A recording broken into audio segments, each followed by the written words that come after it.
You don't always have a red dot. Yeah, yeah. I learned how to set boundaries. Set boundaries, bro.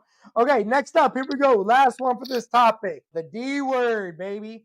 You know, once upon a time, I was on an aircraft carrier. Me and this AOC buddy of mine, we were at a float training group, and we were on aircraft carriers doing assessment. And he was from Oakland. I grew up in Utah, and we stayed up way too late one night debating diversity in the Chiefs mess.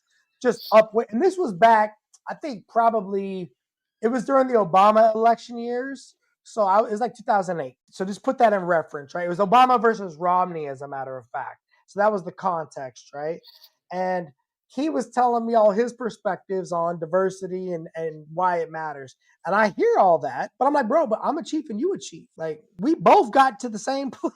Like, what you talk about, dog? Like, but it was harder for me. You're taller than I am. Like, everything he had, I had a counter for him, right? Because I'm like, we're in the same mess arguing about something that we should be focused, that it's not real for you and I. The reality is, what's the mission?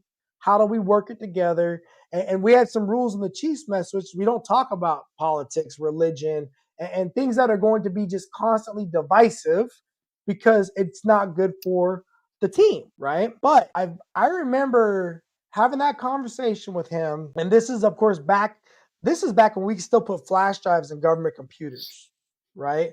So how much has changed since 2008 until 2025, right? In technology, a lot.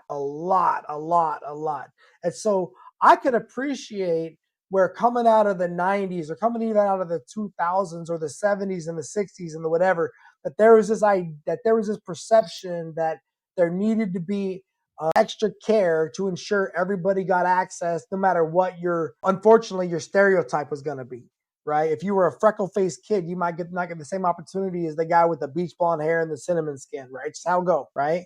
And so I get that. But then, man, with these cell phones nowadays, people can just pop off and be like, here's what I think and here's what I know.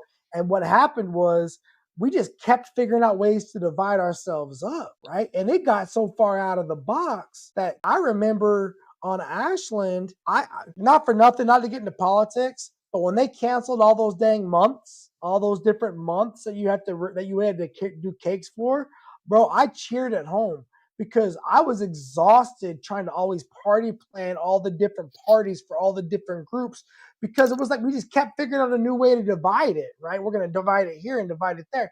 And I would tell my Chiefs mess, like, I'm a leader, bro. I want to focus on what unites us. And if you want to focus on what divides us, you better make it. Tell me now what the problem is. Tell me now what the evil is. Tell me now how it's unfair to you. Let me counter, and then we're going to let it go. Because otherwise, there's this term called conscientious objector, right? If you're going to be a conscientious objector, then don't take this position on my team, because that may not work, right? On the reverse, I believe that I like to have a whole room full of opinions when I have time. If there's not a crisis, if I don't got a man dying in the CA on the ship, we got this thing called the collection, holding, and transfer tank. It's sewage. Okay.